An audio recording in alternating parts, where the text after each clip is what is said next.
If you thought President Trump is less popular in Minnesota than Governor Tim Walz right now, what I'm about to tell you might surprise you. Our new Star Tribune CARE 11 poll finds Tim Walz's approval rating has slipped below President Trump's among Minnesota voters. And one issue appears to be driving all of that frustration. Good afternoon, beautiful people, and happy Monday. I have to tell you, Minnesota Governor Tim Walz is finding himself in a position that many politicians dread. Not only are voters in his own state increasingly expressing frustration, but questions surrounding fraud scandals, whistleblower allegations, and a criminal referral to the Department of Justice are putting even more scrutiny on his administration. And to top it off, according to recent polling, Tim Walz is now less popular in Minnesota than President Donald Trump. Let me say it again. Tim Walz is less popular in his own state than Donald Trump. Just think about that for a moment. Welcome to Nellie Miranda.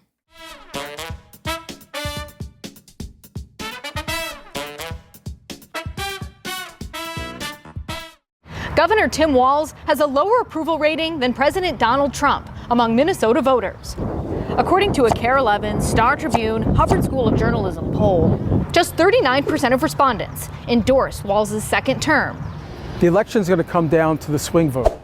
Political scientist Larry Jacobs says there's one issue in particular where Walz's job performance has left a scar on his own party. On the issue of fraud, the independents are siding with Republicans. They trust them more. Trust them more to fix fraud by 45%, compared to the 38% who trust Democrats to get the job done. As always, please make sure you like, share, and subscribe to support the channel. Okay, so for years, Tim Walz enjoyed relatively favorable approval ratings. He was viewed by many Democrats as a rising national figure. Then came the 2024 election cycle. Walz briefly found himself on the national stage as the Democratic vice presidential nominee. And boy, are we grateful that he did not become the vice president.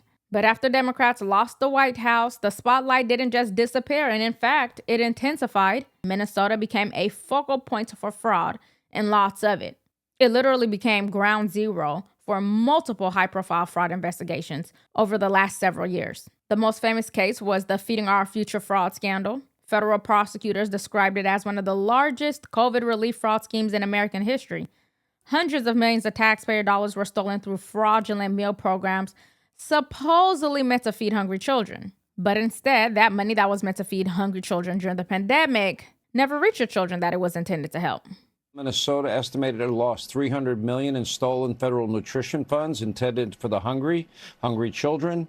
During the COVID-19 pandemic, as much as $9 billion in Medicare billing that may have been fraudulent. $9 billion in one state, Congressman? Seriously? That's substantial. I mean, that's half the general fund budget for the entire state of Kentucky. And this was just on welfare programs in Minnesota. And again, people ask, well, how could they get away with this? Well, they didn't. All the checks were in place. The government employees caught the fraud, but yet the governor and the attorney general didn't want to do anything, Sean, for political reasons. They didn't want to offend that massive Somali voting bloc they have in Minnesota. Yep, and honestly, this is where I think Tim Walz got himself into real political trouble. The issue isn't just that the fraud happened. The issue is that people were sounding the alarm long before the arrest even came. There were whistleblowers. There were concerns being raised. There were red flags popping up left and right, and all of those warning signs were ignored. State officials turned a blind eye. According to the letter, state employees have been warning Minnesota lawmakers about the fraud for years, but those warnings were ignored. Quote, beginning in 2019 and continuing through 2025, concerns were raised internally to leadership, human resources, internal audits, and the commissioner when internal systems failed. Concerns were escalated to the governor's office and external oversight bodies, including the office of the legislative auditor. Ultimately, despite our early warnings, future events will show that the programs where early concerns were raised are now some of the most severely affected by fraud. Recent polling suggests that when Minnesotans are asked which party that they trust to address government fraud, Republicans have an advantage. I feel the Democrats aren't doing much about it. They kind of slap someone's hands and whatever, but they're not making a big deal out of it. Yeah, we should have caught that. We should have systems in place. That's a problem. Is fraud a kitchen table issue? Fraud is not a kitchen table issue. Fraud is certainly an aggravation, but it may not have the bite, the prominence, the salience to actually move voters come November. That should be a warning sign for Democrats, but I'm sure they'll ignore it because they cannot fathom that they aren't the favored party in their state. So while fraud may not be the number one issue at the kitchen table, it does affect something that voters care deeply about: trust. People want to know that their tax dollars aren't being wasted. People want accountability.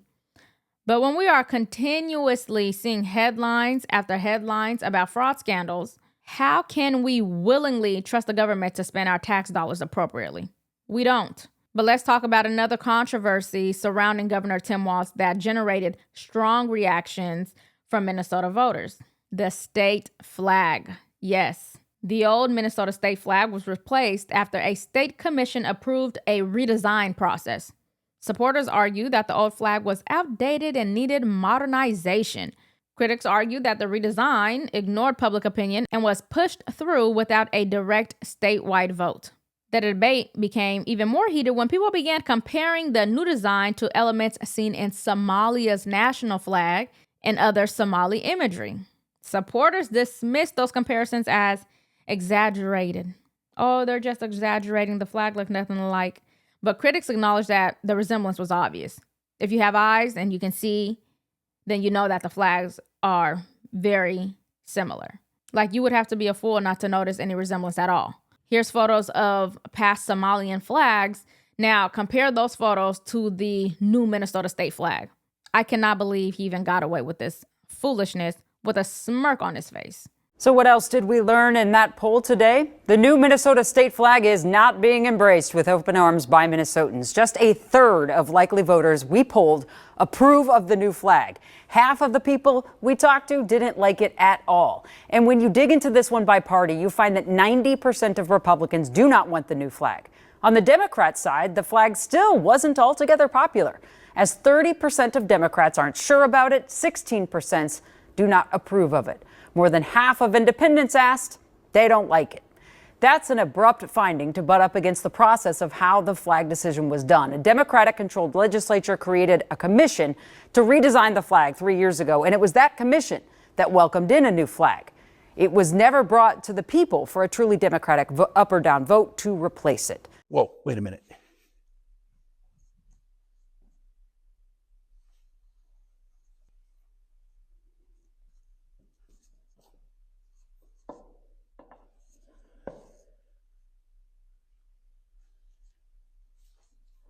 There, that's better. Regardless of where you stand, polling showed significant resistance to the change. Many Republicans opposed it. Many independents opposed it. I oppose it. And even a noticeable number of Democrats were uncertain about it. No one but the Somali voting bloc asked for this. And without listening to other voters in his state, Tim Walz basically agreed to changing the state's flag to resemble Somalia's flag, allegedly. But to return back to calls being made for Governor Tim Walz and Attorney General Keith Ellison to be criminally investigated, Keith Ellison is caught on video storming off during an interview after facing questions about his handling of the state's fraud scandal. Ask the newspapers for a forensic accounting. The number you mentioned is tightly identified with people of a very unique political persuasion aligned with the Trump administration. So I'm done talking to you. Bye-bye. No, I just wanted you to clear up the number. I'm not quoting. I'm quoting several reports. I get it. It's wrong though. And if you're a real reporter, you should know that. I will report that you're saying it's wrong. Here's what doesn't make sense to me. If there is no wrongdoing and no cover-up, why does every conversation about fraud allegations seems to end with officials refusing to engage or becoming defensive? These aren't random questions. They are questions about taxpayer money and government oversight. People have a right to ask them, and public officials have a responsibility to answer them. The more that these questions are avoided, the more people begin to wonder whether there's a bigger story that still hasn't been fully explained, about where their tax dollars are really going, why, and how. The bottom line is fraud is not just a Minnesota issue. It's all across the country, and voters are increasingly skeptical of government institutions. Trust in government remains near historic lows. Confidence in Congress remains low. And whenever large fraud cases emerge involving taxpayer money, those concerns become even more pronounced. People start asking, just like I'm wondering, who's watching the money? Who's accountable? And who gets held responsible when oversight fails? The problem is that there never seems to be enough accountability. Taxpayer dollars get wasted, misused, or outright stolen, and too often the response is a shrug. Well, we'll look into it and hold the bad actors accountable. That is always the response, and yet these so-called bad actors are still roaming free. I guess our taxpayer dollars are a bottomless pit just waiting to be misused. We obviously don't need the money, so hand it over to the government. We are sure that they will find good use for it. But anyways, what are your thoughts? Do you think the flag controversy is being blown out of proportion? And do you really believe that these investigations will lead anywhere? Or is this simply another example of political warfare in America? Let me know your thoughts in the comments. And if you got any value from today's video, please make sure you like, share, and subscribe to support the channel and ring the bell so you don't miss future updates. Thank you all for watching, and I'll see you in the next one.